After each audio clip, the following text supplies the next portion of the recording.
السلام عليكم ورحمة الله وبركاته. على الناس المحترمين اللي بتقدر شقى البني آدم وتعترف بأنه تعب وعمل علشان يوصل لهم أو يوصل لهم معلومة. أكبر سلام وتحية لكل الناس المحترمين اللي بتقدر المجهود والتعب للغير. أنا مش محتاج من حد فلوس ولا محتاج من حد حاجة، أنا محتاج أحس إن الناس معايا بتشجعني. مشاركتهم للقناة مش هتزيدني في حاجة ولا هتنقصني في حاجة، ولكن المشاركة مطلوبة علشان أشعر إن في ناس معايا بتقدرني. نبدأ ونقول كلمتين وبس. اللي ما يترباش في بيت أهله بالأدب الحكومة تربيه في السجن.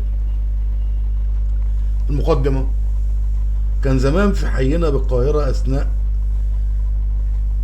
الموالد كنا أطفال صغيرين نروح نتفرج على سيرك عاكف البهلوانات والأسود والحيوانات، وكمان سيرك الحلو مروض الأسود مع الأسود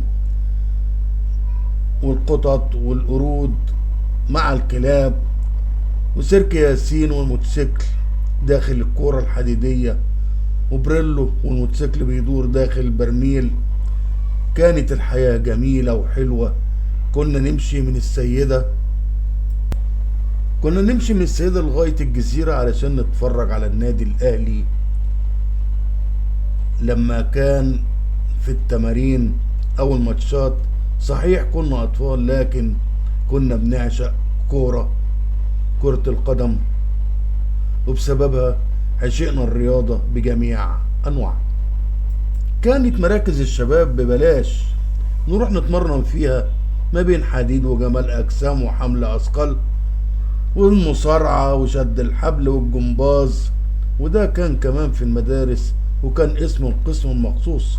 كانت مصر لها باع كبير في مجال الرياضة بجميع أنواعها، لها بها بطولات، من أول ركوب الخيل ورمي الرمح ورمي الجلة، المصارعة، كمال الأجسام، حمل الأثقال، القفز بالزانة، قفز الحواجز، قفز مسافات طويلة، سباق الجري بجميع المسافات، السباحة بجميع التخصصات، كرة السلة، كرة الطائرة، التنس، تنس الطاولة، البلياردو، الرياضة العقلية، الشطرنج، سباق السيارات وسباق الفراعنة، رياضة الجولف، زائد جميع الألعاب الحديثة، كرة اليد، كرة الريشة، الاسكواش وبعض الألعاب الأخرى. عمرنا ما شفنا الرياضة فيها شتايم الحريم بالتلويح بالإيدين والإشارات اللي كلها إساءة وإهانة في وجه الشعب المصري وأمام العالم أجمع، وخاصة من فرد المفروض إنه رياضي لكنه أسلوبه لا يرقى إلى الشباب الرياضيين ولا حتى أولاد الشوارع. بشر دخل الرياضة عن طريق الخطأ في زمن الخليعة وقلة الأدب. ساعات إيه وفلوس إيه اللي بيشاور عليها اللاعب الغير محترم. الجماهير دي لا هو قدها، ولو نزلوا الملعب ياكلوه بسنانهم. اللي زي ده المفروض انه يتشطب من سجل لاعبي الكرة نهائي. ودي مش المرة الأولى اللي يقل أدبه على الجماهير. بتحاول تثبت للعالم إيه يا خفة، بتحاول تقول للناس إيه يا اللي مالكش عازة. هو أنت قد مصر ولا شعب مصر عشان تقف قدامه لوحدك؟ ده أنت جلة. عارف جلة اللي بيحطوها تنشف دي عشان يولعوا بيها الفرن؟ أنت جلة. اغلط في أهلك لأن أهلك ما يستاهلوش الإهانة، إنما أنت قذر، واقل ما يقال عنك انك حرامي نصاب. وارجع لنفسك وحاسبت لك الكلام ده دلوقتي.